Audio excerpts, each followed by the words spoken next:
I think it's all just about, you know, the athletes being clutch in those high pressure moments. You know, you look at the best guys in the NBA do it, they get the ball in their hand when it matters most. Swimming's the same. The best guys in the world are the ones that finish the race the fastest and are able to stay relaxed and calm when the pressure's probably at its peak. So definitely look to those guys for inspiration, and I guess again how they handle being in that high pressure moments, those in the limelight all the time. Obviously they're on a whole nother level than what we are in swimming, but take a lot of inspiration from the NBA guys.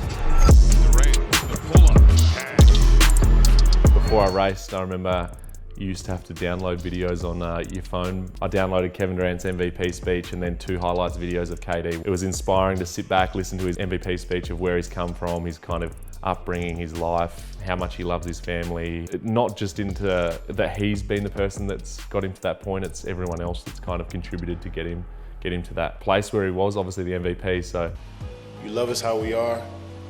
We're all a work in progress as men, and you still love us, and I thank you so much for embracing us. And then I'd flick to the next video, which would be a big pump up video of him absolutely just tearing the NBA apart. 5 from long range. Durant's got 11. Durant is gonna highlight! KD doing damage. And that just inspired me a lot, those 2 videos kind of going back to back. I guess it's just believing you're the best in the arena or in basketball, obviously, in the pool, in swimming, or for me, standing behind the swimming blocks, I have to believe that I'm going to win and I'm the best person in the race. Otherwise, there's no point in me standing up and racing. And I would never put myself in a situation where I could potentially lose, I think.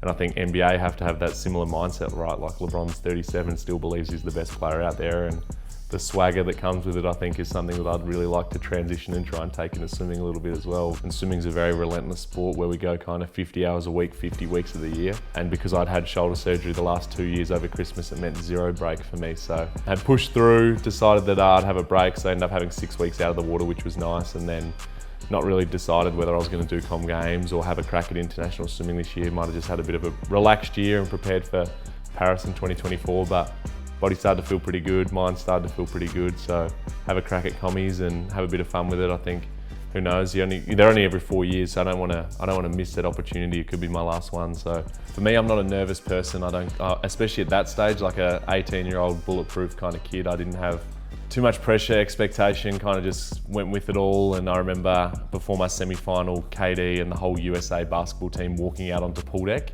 and the team manager that was with me kind of noticed that and went, what's the deal here? You're not a stress head, what's going on? And I went, there's the guy that I watch every single day of the year play basketball. I watch his MVP speech. I've just finished watching these videos and KD's walked in front of me. I remember getting to the pool the next morning just to have a light swim before the final that night, and then being like, how's this video we got for you? Carl, what's up, man? I watched you tonight.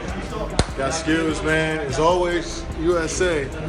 Well, I hope you do well, man. It was the greatest thing ever. I wanted everyone in the world to see it, really. I put it on my Instagram, but wanted everyone to know that KD and me, good mates.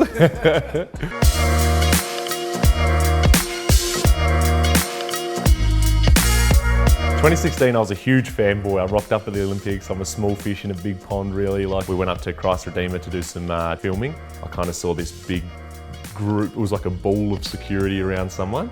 Oh, that's kind of weird. And we walked over and noticed it was Carmelo Anthony. And we kind of pulled our gold medals out, showed them, and then we end up inside of this kind of security ball, talking to Carmelo. I remember him asking me for advice of, like, you know, how do you stay calm to win that gold medal? And I was kind of, mate, you've already won 3 Olympic gold medals. I think you'll be completely fine.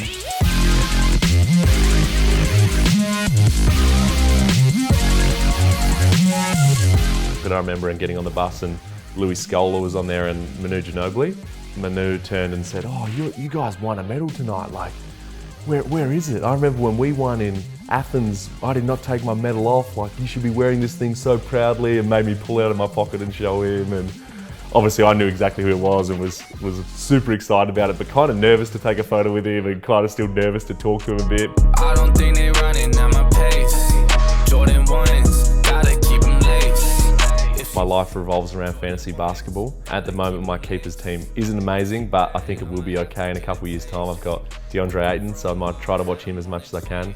I've got Jaylen Brown, De'Aaron Fox, so 2 guys with a bit of potential that I think should hopefully take that next step. I've got Rudy Gobert as my big man who's been around for a while. He's the leader of my team. And then I've got Zach LaVine. I love watching Zach LaVine play. He's probably my favourite to sit down and watch when he's hot. There's nothing better. Obviously this year he's had a few more players around him, which has hurt him a little bit. His production's dropped a little bit, but there's still those games. Especially last year was amazing when he was dropping like 50-point games, 40-point games, just tearing the NBA apart was cool. I'm a big Jason Tatum fan. He's probably my number one dude. Devin Booker's pretty cool to watch. I really loved watching Domantas Sabonis. I think he was a fantasy guy that I had for quite some time there. And Going in. Call me Sammy Sosa, I've been making hits. Every day I've been balling like the next. I think it's amazing how many are actually transitioning from the NBL or from or Australian backgrounds into the NBA. Like it seems to be, you know, you have almost 1 or 2 get drafted every year, and there's kind of a few more that nominate for the draft and are thereabouts and are playing in the higher leagues around the world. And Australia's picking up massively in basketball at the moment. It's exciting to see this unbelievable talent kind of come through. I know for me, patriotic Aussie, but obviously huge basketball fan, so there's nothing better than seeing the Boomers. I think the Boomers just have this unbelievable culture, this unbelievable like aura about them, like in the Australian Olympic kind of apartment building. They're the guys, like they're the ones that walk around with the swagger. They're the ones everyone's asking for photos, even on the Australian team. Like me, I'm being like, oh Paddy, can I get a photo? Or just frothing out over having the NBA guys, and there's a whole lot of NBA guys now, right? Yeah, I'm shining bright, got me feeling like I'm next up. And whenever I'm traveling, if I'm on the plane, luckily you get Wi-Fi on the plane these days, so it's always on my phone watching the league pass. Come home from training, turn the TV on straight away, NBA, until I go back to training in the afternoon. I normally have it on the background all day, every day, so I don't watch any TV shows, I don't watch Netflix or any normal TV. It's just the only time the TV's on is basketball's on.